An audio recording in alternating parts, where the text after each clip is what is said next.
Hey guys, welcome to another update video on my 20-gallon Nano Reef tank. So last week in the last update, I talked about how I was able to get my bubble algae under control by introducing an emerald crab into the mix.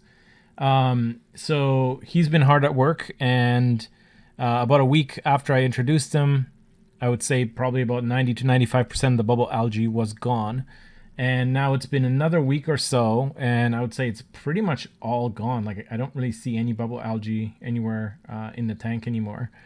However, now I'm dealing with the next issue, which is kind of the underlying cause of it all anyways, which is high phosphate levels.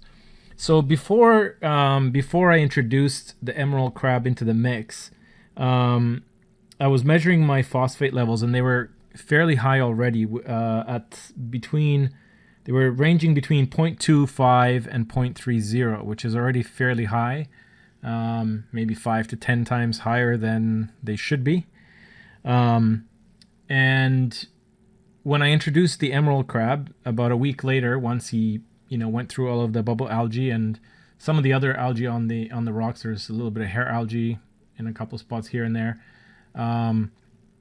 One thing I noticed was that my phosphate levels actually increased from 0.3, somewhere around 0.25 to 0.3, all the way up to 0.38 or 0.39, almost 0.4, which kind of makes sense because I believe it's the hair algae and the bubble algae that was absorbing the phosphate. So since the emerald crab ate all of that, there's not as much algae in the tank to absorb and export the phosphates. So one thing I did is I started to reduce the amount of food that I feed my fish and the corals. I reduced the amount of times I feed them reefroids or any other kind of coral foods. And I've waited about a week, and yesterday I did another measurement of my phosphates, and I was kind of shocked to see that they basically gone through the roof, and they're now at 0.515 as of yesterday. So I did a kind of an emergency water change. I took out about 15% of the water, did a quick water change just to start hopefully getting them down a little bit lower. And as of this morning, they're at 0.47 or 0.48. So about a 10-15% decrease in the phosphate levels, but still nowhere near where I'd like them to be. So I need to figure out a way to export phosphates out of the system. I do have a protein skimmer on the tank. I'm probably going to have to play with that a little bit to maybe dial it up a bit for it to skim a bit more. I don't really have any space or much space in the back to put any kind of refugium or anything like that.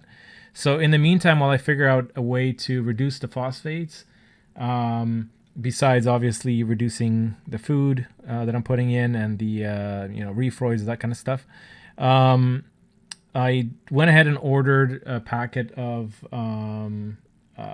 Phosguard. So I'm going to be trying that when it arrives. Should be coming in tonight probably.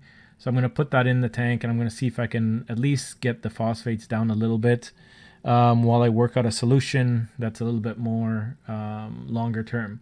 But if you guys have any suggestions or ideas on how to reduce phosphates in a nano tank that doesn't really have a sump pump or not a lot of space to add any kind of refugium or anything like that, feel free to leave a comment below. Let me know. So I'll keep you guys posted and see what kind of what happens to the levels once I get the Phosguard in there.